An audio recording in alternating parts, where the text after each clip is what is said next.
वृक्ष के नीचे महामृत्युंजय मंत्र का जाप जो शुक्रवार की शुक्रवार घी का दिया लगा कर करता है, उसके रोग बाबा देवाधिदेव महादेव समाप्त करते चले जाते हैं। ये संजीवनी मंत्र शुक्रवार के दिन भगवान शंकर को शुक्र को दिया था, इसलिए उसकी प्रधानता। आपको मालूम पड़ गया कि शरीर में मुझे ये रोग हो गया है, मुझे शुगर हो गया है, मुझे बीपी हो गया है, मेरा ब्लड प्रेशर ऊंचा नीचा रह रहा है, कोई भयंकर रोग, मेरे रिश्तेदार को कोई कैंसर जैसा रोग हो गया, किसी को कोई थायराइड हो गया, किसी को कोई किडनी और लीवर में सूजन हो गई, किसी को कहीं किडनी और लीवर में तकलीफ हो गई। तो शिव महापुराण की कथा कहती है, नवग्रह शिव महापुराण की कथा कहती है कि बेलपत्री के वृक्ष के नीचे महामृत्युंजय मंत्र का जाप जो शुक्रवार की शुक्रवार घी का दिया लगा कर करता है, उसके रोग बाबा देवाधिदेव महादेव समाप्त करते चले जाते हैं।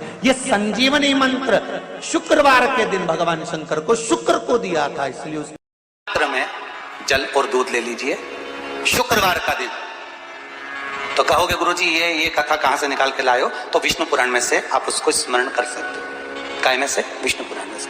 एक पात्र में देसी गाय का दूध, जल उसमें रखकर, और आपके अगर लड्डू गोपाल हो, यदि आपके घर में ठाकुर जी हो, लड्डू गोपाल हो, विष्णु जी का कोई स्वरूप हो, श्री हरि का कोई स्वरूप हो, तो उस पर शुक्रवार के दिन आप संध्या के समय पर दुर्वा डालकर उस दुर्वा से अगर लक्ष्मी जी के नामों का 108 बार उच्चारण कर कर घी का दिया लगाकर कैसर के चावल साथ में रखकर केवल उस जल का और दूध का मात्र छींटा देते हो, तो उसके घर में कभी लक्ष्मी की कमी नहीं आ सकती, संपदा बढ़ती चली जाती है। 108 बार लक्ष्मी के नाम का मात्र उच्चारण कर लेने पर, भगवान विष्णु के चरणारविंद पर, भगवान विष्णु के चरणों पर केवल उस दुर्वा का, जल का, दूध का सिंचन कर देने से भी लक्ष्मी की वृद्धि होती है। शिव उनके मंदिर में आने वाले को तुरंत दे देता, जल चढ़ाने वाले को 3 चीजें तुरंत मिल जाती। आप नहीं भी मांगे, आप यदि नहीं भी मांगेंगे तो भी वो 3 चीजें मिल जाती। पहले नंबर पर है शांति, दूसरे नंबर पर है दिशा, और तीसरे नंबर पर है सफलता। शांति और बहुत जरूरी है, मन की शांति। आप जब मन से भगवान देवाधिदेव महादेव के मंत्र का उच्चारण करते हैं, आप जब मन से भगवान शंकर के नाम का उच्चारण करते हैं, तब हृदय की शांति अपने आप आती है। इसलिए एक बार दिल से सब लोग पुकारेंगे, श्री शिवाय नमस्तुभ्यं, श्री शिवाय नमस्तुभ्यं। पति पत्नी में आपस में झगड़ा हो रहा हो, बहुत क्लेश रहता हो, बहुत ज्यादा, दोनों एक दूसरे का मुंह देखना पसंद ना करते, दोनों एक दूसरे के सामने ना आए, इतना क्रोध जिस पति पत्नी के आपस में रहता हो, अगर पत्नी एक सिंदूरा अगर शंकर जी के मंदिर से पार्वती जी को टच कर कर, पार्वती जी का स्पर्श कराकर सिंदूर उसमें भरकर उस सिंदूरे को अगर अपनी अलमारी में रख लेती है, जहां तैयार होती है उस अलमारी में रख ले, और भले वो मांग में लगा रही कि ना लगा रही, थोड़ा बहुत भी लगाया तो ठीक है, ना लगाए तो अलमारी में अगर रख भी ले, 20-22 दिन के अंदर हमको पत्र लिखकर बताना कि उसकी लड़ाई झगड़ा कम हुआ कि नहीं हुआ, उसका आपस में मेल बढ़ा कि नहीं। तो एक प्रैक्टिकल करके देखना कि सियोर वाला महाराज कहीं झूठ तो बोल के नहीं चले। अगर छोटा सा शंकर जी का शिवलिंग है, छोटा सा शंकर भगवान का शिवलिंग है, या आपके घर में कुबेरेश्वर धाम का कंकर है, और आपके घर में यदि शंकर भगवान का शिवलिंग है, या सीहोर का रुद्राक्ष हो, या शंकर भगवान का शिवलिंग हो, या कंकर शंकर हो, तो निवेदन है जहां पर भी शिवलिंग आपके घर में विराजमान है, अगर छोटी सी कटोरी में एक बेलपत्र को आप नीचे रखिए, छोटी सी कटोरी उस बेलपत्र के ऊपर रखकर उसमें थोड़ा सा मधु, शहद, शंकर भगवान की साक्षी में शिव जी के सामने अगर शुक्रवार की शुक्रवार रखना प्रारंभ कर दो, धीरे धीरे संपदा की वृद्धि अपने आप होना। आपको पहले भी कथा में कहा, इंद्रदेव ने यह बात सामने रखी थी ब्रह्मा जी से कि ब्रह्मदेव भगवान शंकर से कहो कम से कम सीधे बैठ जाएं। भगवान बोले हम नहीं बैठेंगे सीधे। तो पूछा क्यों? कि हमारा कोई बाप नहीं, हमारा कोई भाई नहीं, बारात कैसे देखेंगे? आगे से नंदी देखेगा, पीछे से हम देखेंगे। इसलिए नंदी पर उल्टे बैठे थे, शादी करने जा रहे थे, बिल्कुल उल्टे। सबसे अच्छी दिशा कौन सी होती है?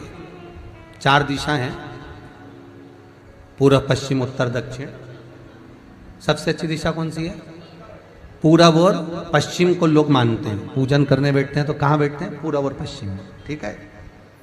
पर शंकर उल्टे हैं, शिव उल्टे बैठे, इसलिए शिव आराधना कहां होती है? शंकर जी का जो जलाधारी है वो कहां है? उत्तर की ओर, उत्तर की ओर जलाधारी। शिव के भगत शंकर का पूजन करने बैठते हैं तो कहां बैठते हैं?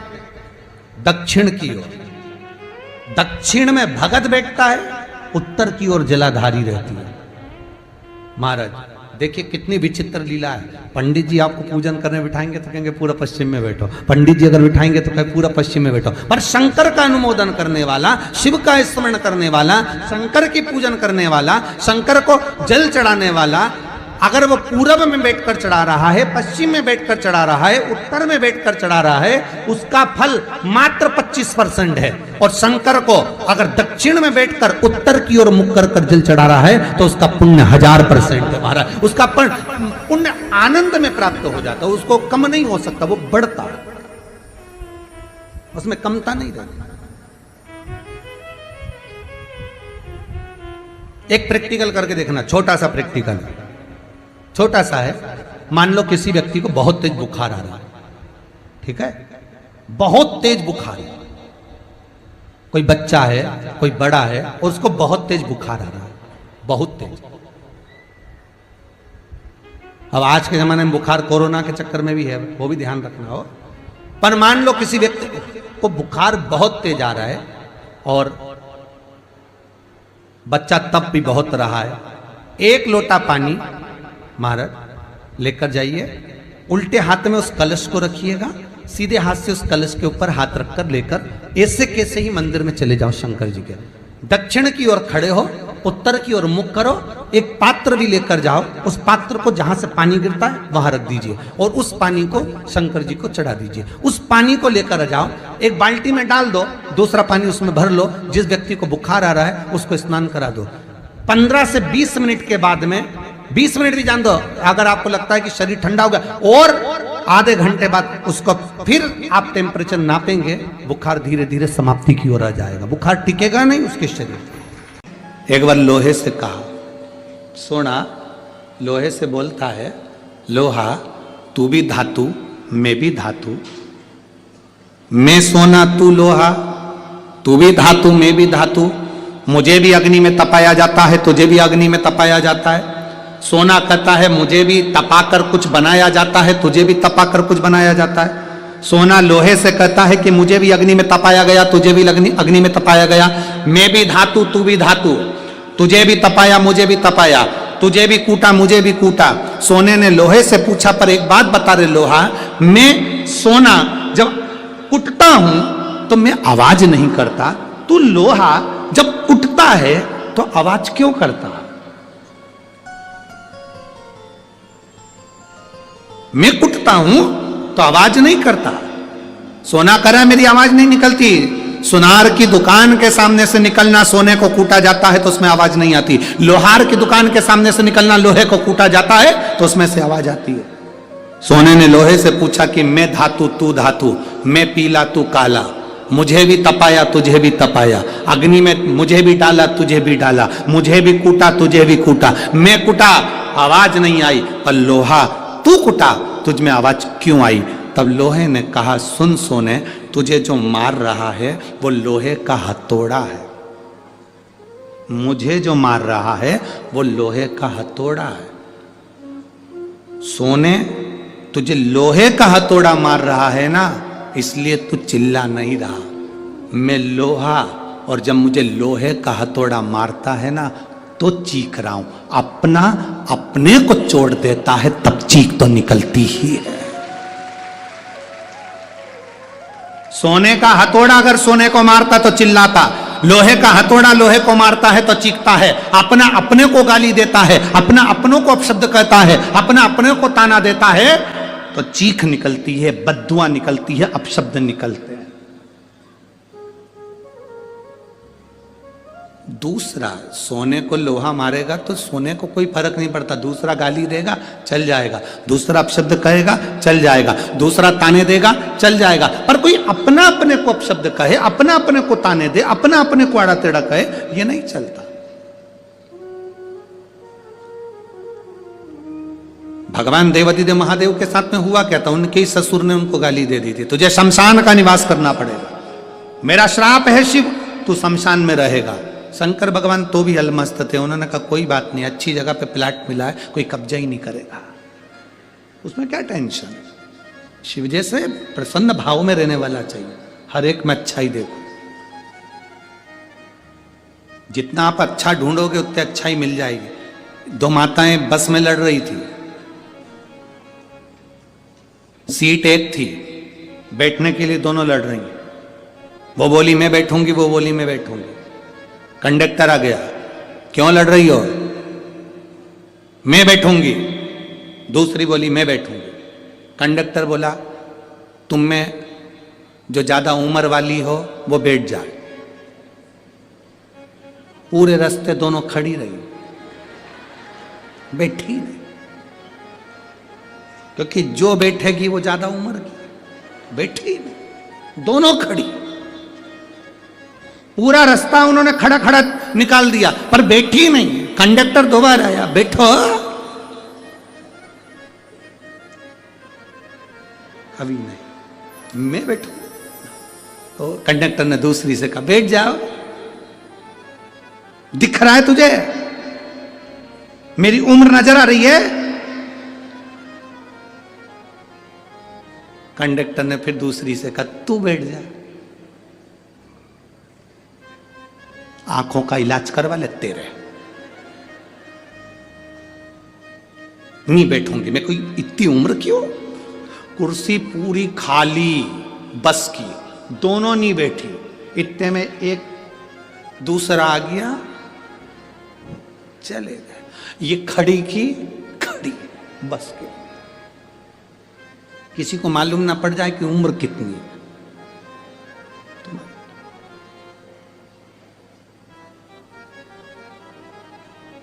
शिव जी को गाली देने वाला कोई दूसरा नहीं था, भगवान शंकर को गाली देने वाले उनके ससुर ही थे। तुम्हारे ऊपर उंगली उठाने वाला कोई दूसरा नहीं होगा, तुम्हारे अपने ही होंगे।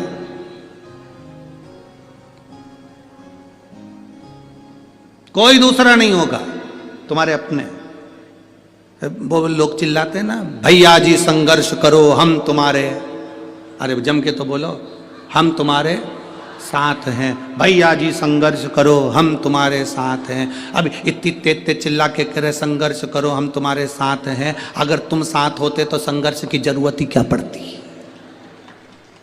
संघर्ष की जरूरत क्या पड़ती। साथ नहीं हो तो संघर्ष की जरूरत है, कहना कठिन है। शंकर भगवान को गाली देने वाला कोई दूसरा नहीं था, शिव जी को अपशब्द कहने वाला कोई दूसरा नहीं था, शंकर भगवान को आड़ा टेढ़ा कहने वाला कोई दूसरा नहीं था। स्वयं देवादिदेव महादेव को अपशब्द कहे उनके ससुर ने कहे, ए शिव मेरा श्राप है, तू शमशान में निवास कर। 5 स्थान शिव जी को चढ़े हुए जल को लगाने का। पहला स्थान बोलिए, जम के बोलो जरा, नेत्र। दूसरा स्थान कर्ण, तीसरा स्थान मस्तिष्क, चौथा स्थान कंठ और 5वां स्थान अपना हृदय। मात्र ये 5 स्थान शिव जी के चढ़े हुए जल को आप अगर लगा लेते हो तो तुम्हारे ऊपर किसी ग्रह, चाहे शनि हो, चाहे राहु हो, चाहे केतु हो, चाहे मंगल हो, कोई ग्रह आप पर भारी नहीं रह सकता। ये 5 स्थान मेरे देवादिदेव महादेव की अविरल भक्ति के लिए, निर्मल शुद्धि के लिए है। नेत्रों पर जल लगाने से मतलब है कि जब भी मैं दर्शन करूं तो मेरे देवादिदेव महादेव का करूं, शिव।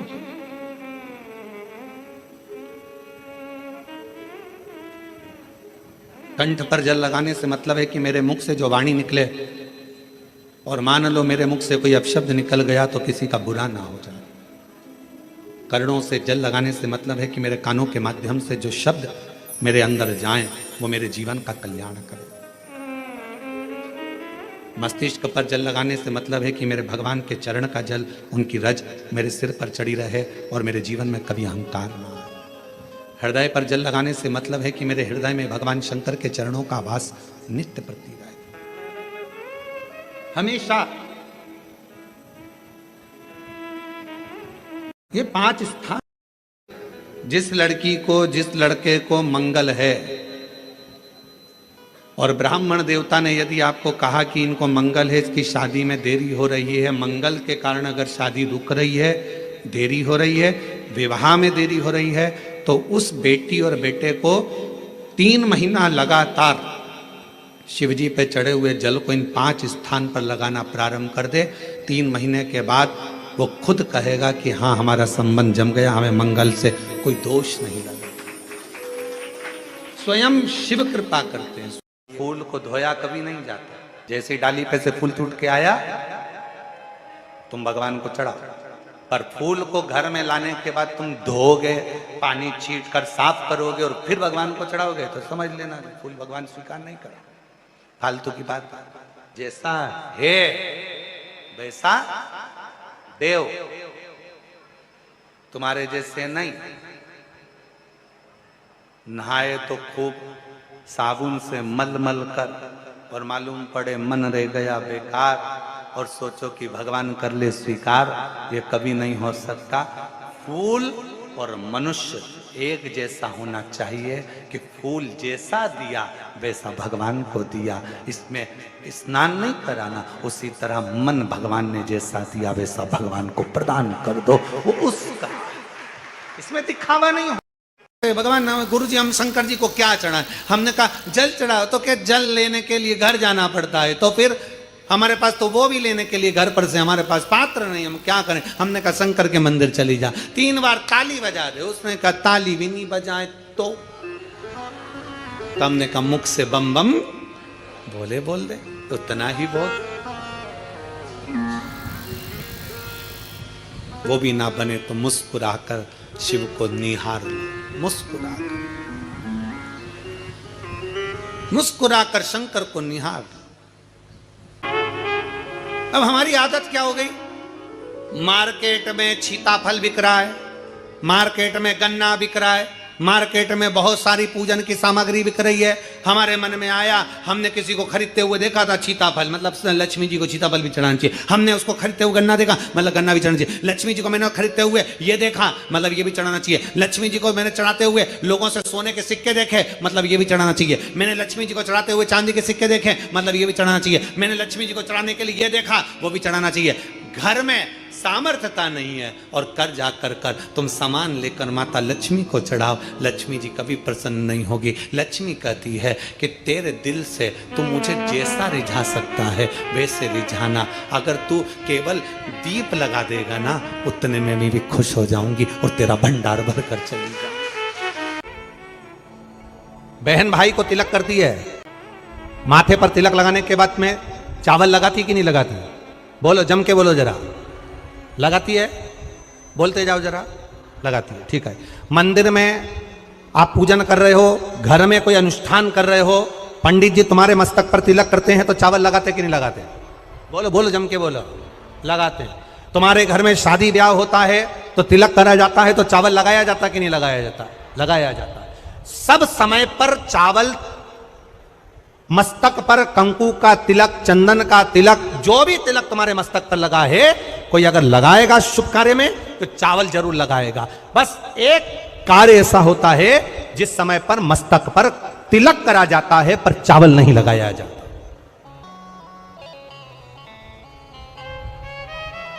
एक समय ऐसा होता है जिस समय तिलक करा जाता है पर चावल नहीं लगाया जाता।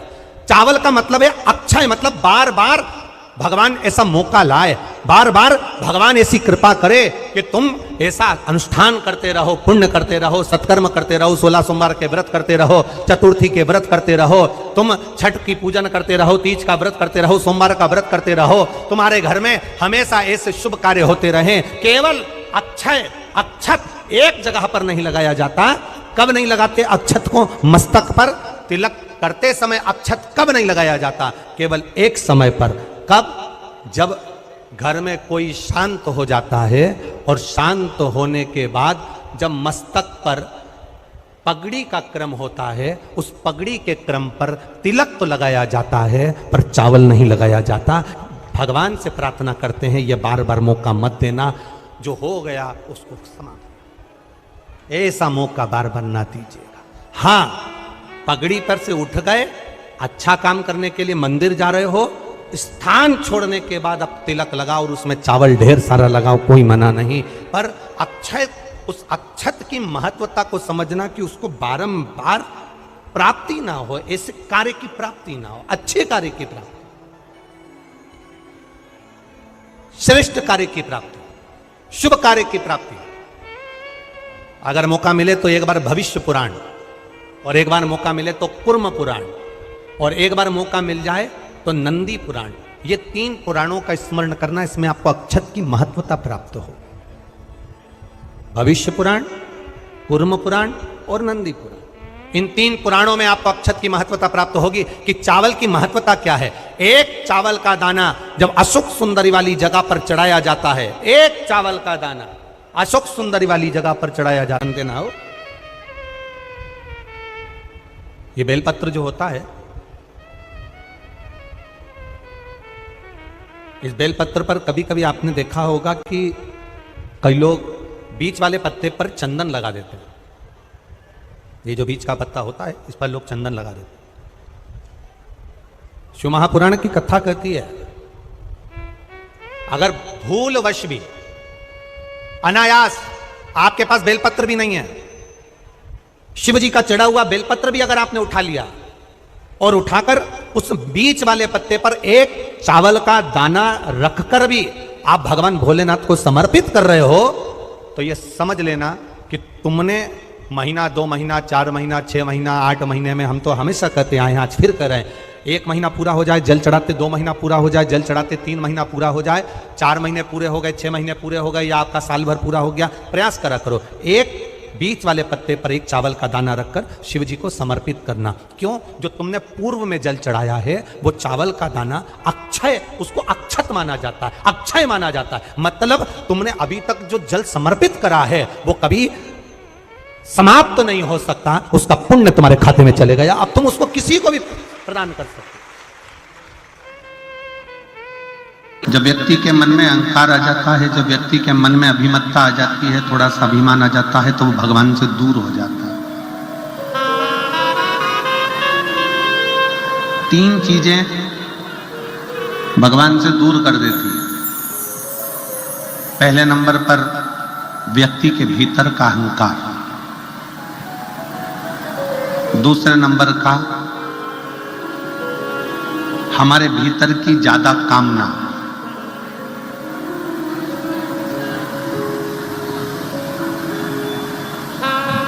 और तीसरे नंबर पर लोभ। एक अहंकार, कामना और लोभ, ये 3 ऐसी है कि जो हमें परमात्मा से दूर कर देती है।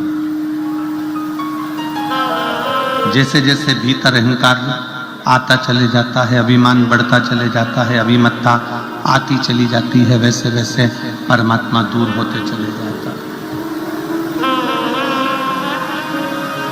भीतर काम जाग जाता है, कामनाएं बढ़ती चली जाती है, भगवान मुझे ये दे देना, भगवान मुझे वो दे देना, भगवान मुझे ये प्रदान कर देना। और मान लो भगवान ने यदि तुमको वो नहीं दिया तो तुम्हारे भीतर निराशा उत्पन्न हो जाती है और तुम भगवान से दूर हो जाते हो।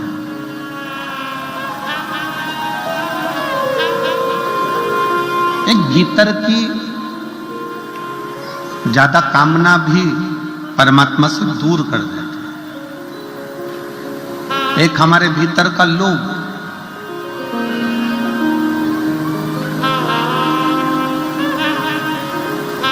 ऐसा नहीं है कि भगवान ने किसी को कुछ नहीं दिया। शिव महापुराण की कथा कहती है, भगवान शंकर का चरित्र कहता है, शिव महापुराण की कथा कहती है कि पृथ्वी पर जब मनुष्य जन्म लेता है, पृथ्वी पर जब मानव जन्म ले रहा होता है, तब मेरे विश्वनाथ उसके ललाट पर ये लिखकर भेज देते हैं कि तू जितनी मेहनत करेगा उतना तुझे फल प्राप्त होता चले जाएगा। तू जितनी मेहनत कर,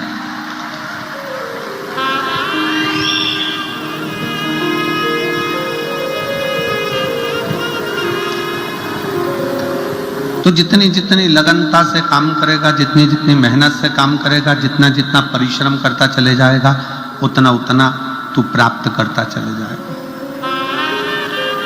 कथा कहती है कमाई करो तन से और भजन करो मन से।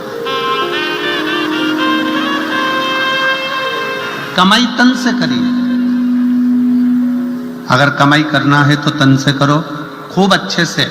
इस शरीर के द्वारा जितना कमा सकते हो, इस शरीर के द्वारा जितना ला सकते हो लेकर आओ, जितना कमा सकते हो उतना कमाओ, जितना कर्म करना हो उतना करो। कमाई तन से करो और खूब करो, पर इस कमाई को मन तक लेकर मत जाओ। कार्तिक का महीना चल रहा है जो कि मेरे भगवान नारायण को प्रिय है, मेरे भगवान विष्णु को अति प्रिय है। और जो राम को प्रिय है, जो नारायण को प्रिय है, वो शिव को प्रिय है, और जो शिव को प्रिय है वो मेरे नारायण को, मेरे राम को प्रिय है। प्रभु की कृपा देखिए कितनी विचित्र है। कार्तिक महीने में किया गया दान, कार्तिक महीने में किया गया पुण्य, कार्तिक महीने में किया गया सत्कर्म, कार्तिक महीने में, इसीलिए कार्तिक के महीने